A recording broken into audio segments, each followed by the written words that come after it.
आजचा मोर्चा हा राग दाखवण्याचा, ताकद दाखवण्याचा मोर्चा आहे। हा राग व्यक्त करण्याचा, ताकद दाखवण्याचा, दिल्लीपर्यंत समजण्याचा, समजावून सांगण्याचा हा मोर्चा आहे। या विषयामध्ये अनेक लोकांनी, माझ्या सकट सर्वांनीच या विषयावरती अनेकदा भाष्य केलेलं आहे, भाषणं दिलेली आहेत, बोललेलो आहे। तोच विषय तुम्हाला नव्याने सांगण्यासारखं असं काहीच नाही। आज तुम्ही सगळेजण खूप बऱ्याच लांबून सगळीकडनं आलेला आहात। सर्वप्रथम आपणा सर्वांचे मी आभार मानतो की आपण सर्वजण मोठ्या ताकदीने आज इथे मोर्चाला जमलात।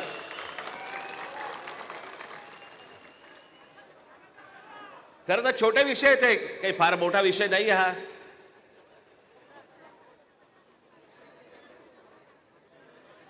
आम्ही बोलतो आहोत, उद्धव ठाकरे बोलतायत, शरद पवार साहेब बोलतायत की याच्यामध्ये दुबार मतदार आहेत। शेतकरी कामगार पक्ष बोलतोय, कम्युनिस्ट पार्टीचे लोक बोलतायत, काँग्रेसचे लोक बोलतायत, सगळेच जण बोलतायत। एवढंच नव्हे, भारतीय जनता पक्षाचे पण लोक बोलतायत की दुबार मतदार आहेत। शिंदेचे लोक बोलतायत दुबार मतदार आहेत। अजित पवारांचे लोक म्हणतायत दुबार मतदार आहेत। अरे मग अडवलंय कोणी? मग हा निवडणूक घेण्याची घाई का करतात? साधी गोष्ट आहे, मतदार याद्या साफ करा आणि मतदार याद्या साफ केल्यानंतर त्या पूर्ण पारदर्शक केल्यावरती मग जेव्हा निवडणुका होतील त्याच्यानंतर यश कोणाचं, अपयश कोणाचं, सगळ्या गोष्टी मान्य। पण सगळं लपून लपून लपून छपून जे चालू आहे ते कशासाठी? पण मी आज 2-3च गोष्टी तुम्हाला आज दाखवण्यासाठी इथे आणलेल्या आहेत।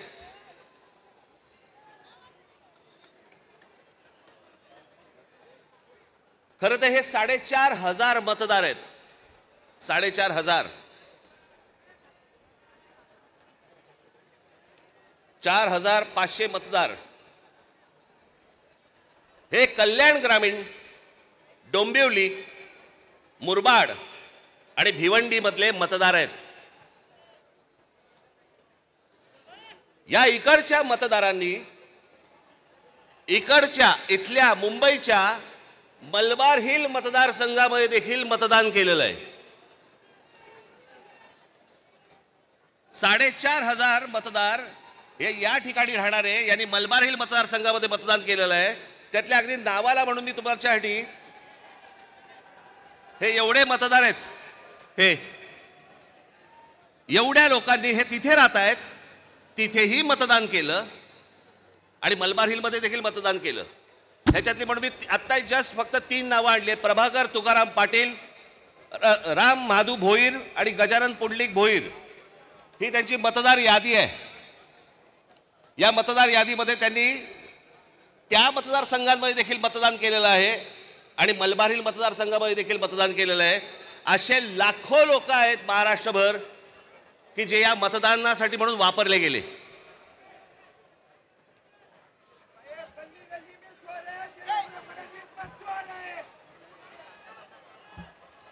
आता मी तुम्हाला अजून एक गोष्ट दाखवणार आहे की लोक म्हणतात की पुरावे कुठे आहेत, पुरावे कुठे आहेत?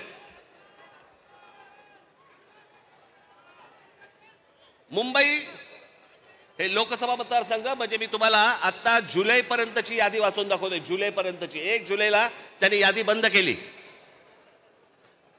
1 जुलैला जी यादी बंद केली त्याच्यामधले फक्त मी मतदार तुम्हाला वाचून दाखवतोय। याच्यामध्ये मुंबई नॉर्थ इकडे एका लोकसभा मतदारसंघामध्ये 17,29,456 मतदार आहेत।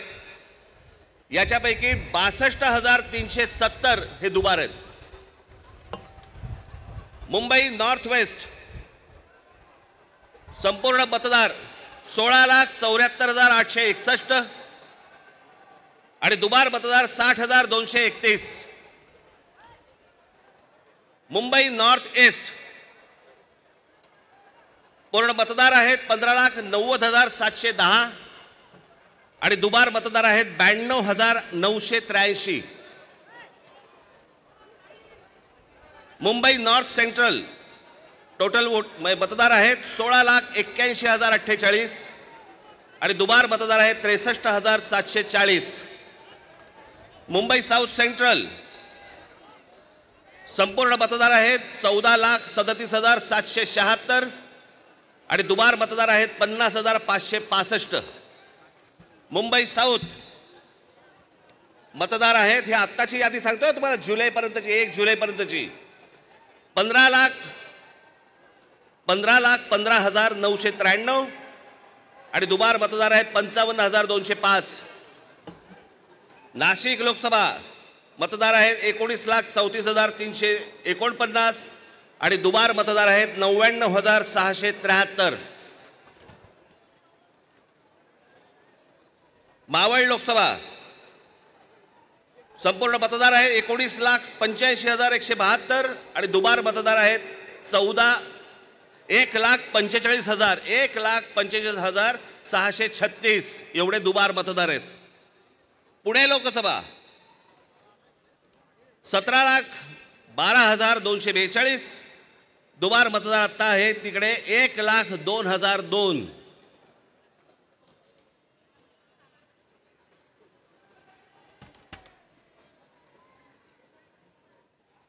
हे ठाणे लोकसभा इथे दुबार मतदार आहेत 2,09,981.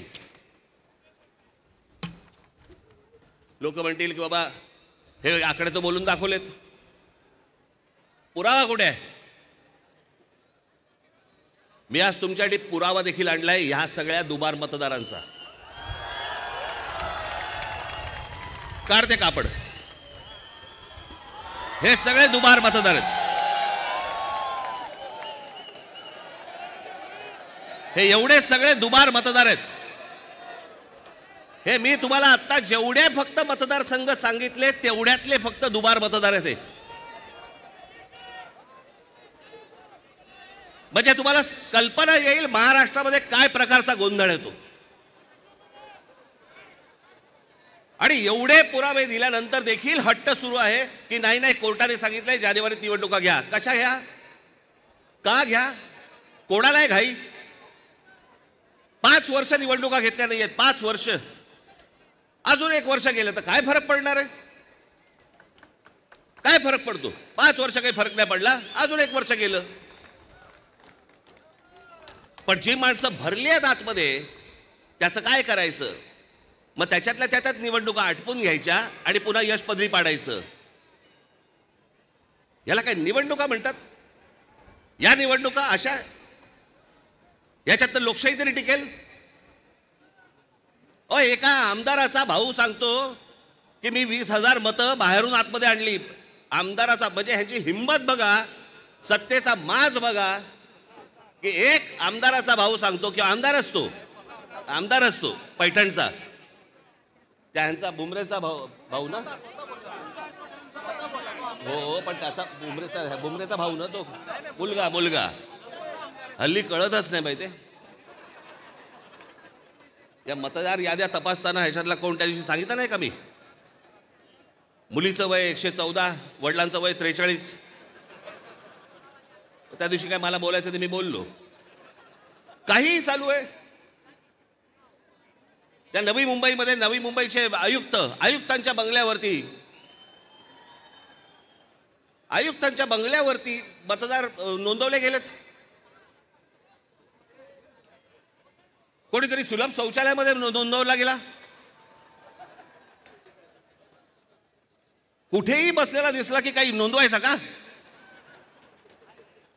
ही अत्यंत लाजिरवाणी गोष्ट मला असं वाटतं देशभर सुरू आहे, प्रत्येक ठिकाणी सुरू आहे, प्रत्येक मतदारापर्यंत समजलंय. परवा दिवशी तर मी त्या वोटिंग मशीन बद्दल बोललो, मी त्याचं डेमॉन्स्ट्रेशन दिलं. मी हे गेले 2017 पासून ओरडून सांगतोय की ह्याच्यामध्ये गडबड आहे, ह्याच्यामध्ये गोंधळ आहे. अशा प्रकारच्या साधी गोष्ट आहे. 232 आमदार निवडून आल्यानंतर जर महाराष्ट्रामध्ये मातम असेल, महाराष्ट्रामध्ये जर समजा सन्नाटा असेल, महाराष्ट्रामध्ये काहीच नसेल, सगळे जर मतदार हे गोंधळलेल्या अवस्थेमध्ये असतील आणि सगळ्यांना जर आश्चर्य पडलं असेल, अहो निवडून आलेल्यांना चिमटे काढून बघत होते निवडून आलेले लोक की मी कसा आलो निवडून. पण निवडून आलेल्याची सोय अगोदरच झाली होती, त्याच्यामुळे त्याला माहिती नव्हतं की मी निवडून येणार. हे सगळे कारस्थानं, या सगळ्या गोष्टी ह्या सगळ्या निवडणूक आयोगाच्या मार्फत सगळ्या सुरू आहेत. कशा निवडणुका लढवायच्या मला जरा सांगा. भाई जो मतदार उन्हातारामध्ये रांगेमध्ये उभा राहतो त्याच्या मतांचा अपमान नाही का? म्हणजे मतदारांनी मतदान नोंदवायचं कुठेही करायचं, पण मॅच अगोदरच फिक्स आहे, त्याच्या मताला काय किंमत आहे? आणि म्हणून मला आपल्याला सांगायचं आहे की आता जी काही कायदेशीर कारवाई प्रोसेसची सुरू आहे, मला असं वाटतं उद्धव ठाकरे आपल्याशी या संदर्भामध्ये बोलतीलच, सांगतीलच आपल्याला.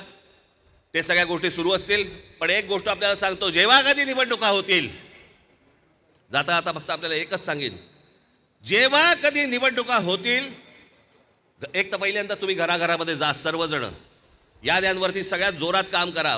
चेहरे कळले पाहिजेत, एकेका यादीवरचे सगळ्यांना चेहरे कळले पाहिजेत. ती माणसं तिकडे मतदार नोंदणीची म्हणजे आपलं मतदाराच्या ठिकाणी बसले पाहिजेत. आणि त्यानंतर जर समजा तिकडे हे दुबार तिबारवाले जर आले, तिथेच फोडून काढायचे.